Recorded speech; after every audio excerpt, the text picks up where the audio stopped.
Hello everyone, thanks for tuning in.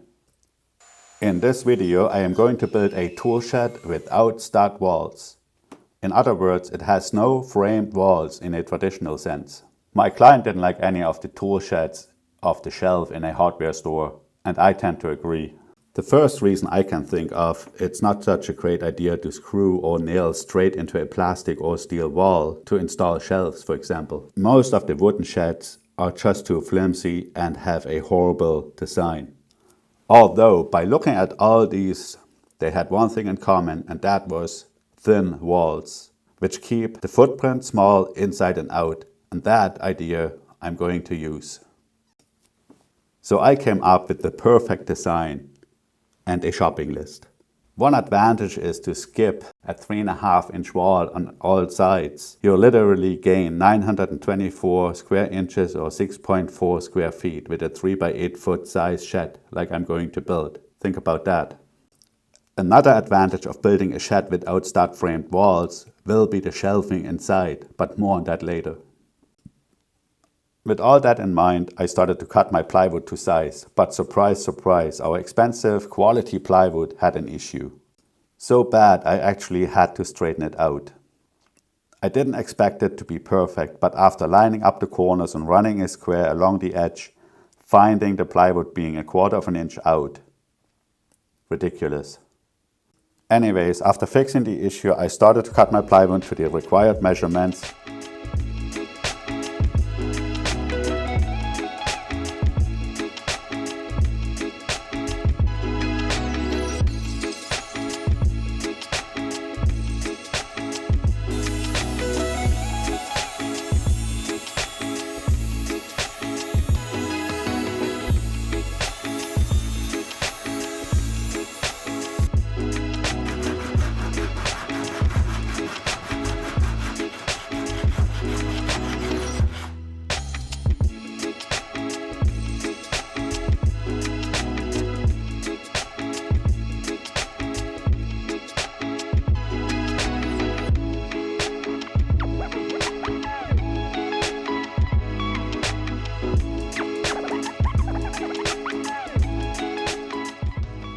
And after cutting the majority of my wall panels, I got to do a lot of wood shavings by routing out a 3/4 inch groove or channel into my 4x4 pressure treated posts.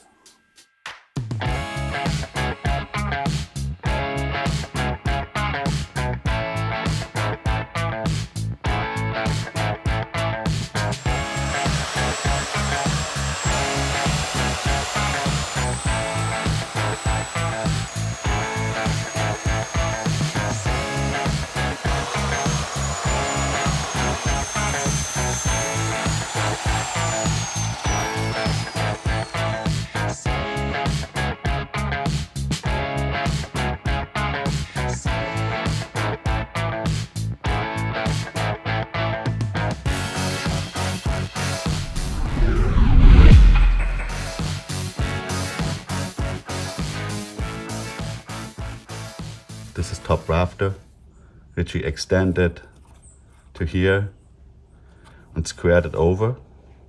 This is our offcut. The thickness of our rafter measured this way, 90 degrees to this line. It comes to here.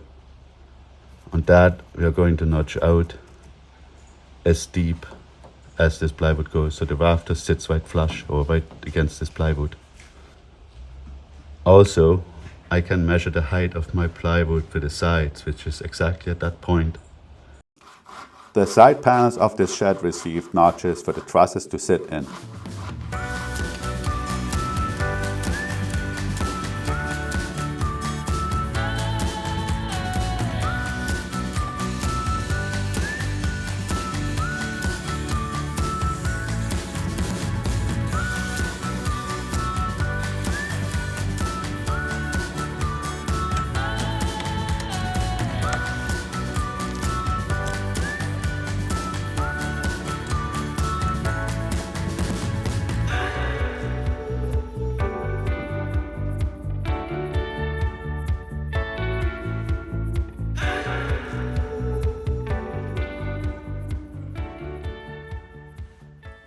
After figuring out a few more details and double checking all my measurements, I finished cutting and prepping the posts and rafters and started to assemble the tool shed in my shop. I am very fortunate to have a larger workshop. I can build some of my project under a roof without getting soaking wet or being roasted in the sun.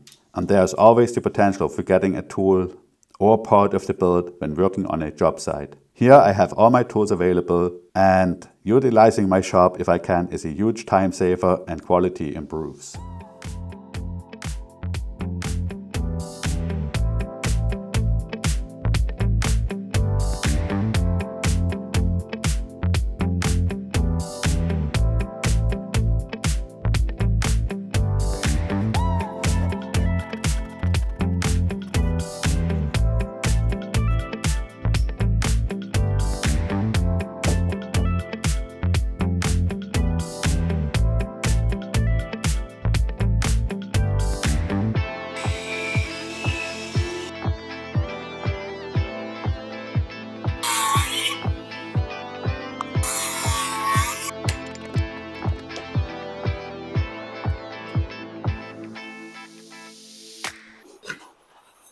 This doesn't look too shabby.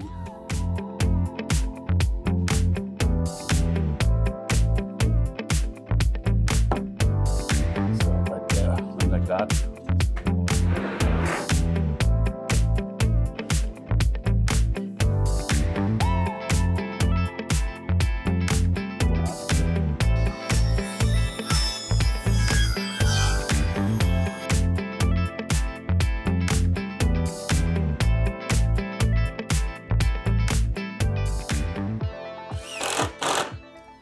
This shed is going to have a 5-foot double door in the center that leaves enough room for 16-inch shelves at either side of the door, hooks for larger garden tools in the back wall, and enough room for a lawnmower inside.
Remember, we had this guy. This is cut at an angle, it doesn't matter. So essentially, this is how the plywood gets held into place. Having that knowledge that everything fits together as it was in my shop just makes me dream of getting this job site wrapped up in a day or less. And I'll be on my way home missing that pesky traffic jam. Unfortunately, I am out of luck today.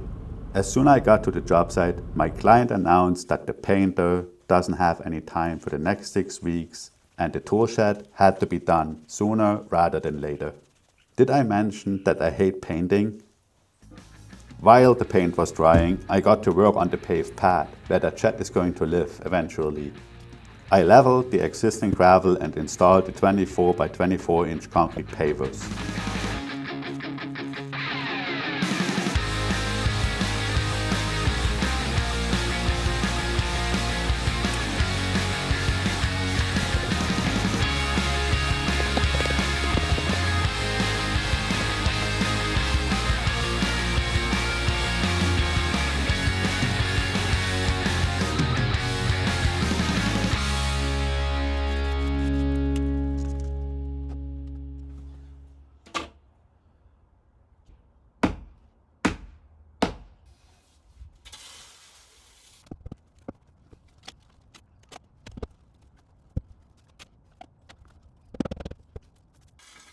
After a second coat of paint which dried overnight, I was ready to assemble the garden shed the next day.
Yeah, don't do that.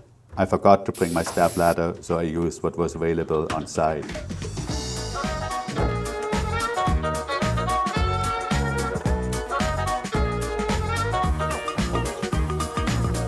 After finishing the exterior, like adding the fascia board and the roofing, I was finally ready to install the shelving.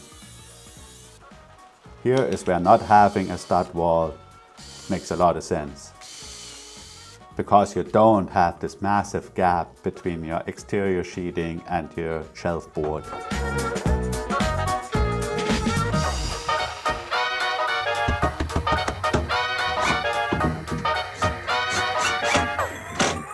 And that makes the whole thing look so much cleaner.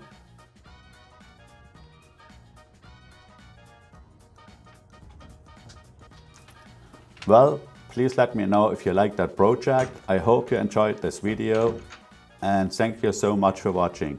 Cheers!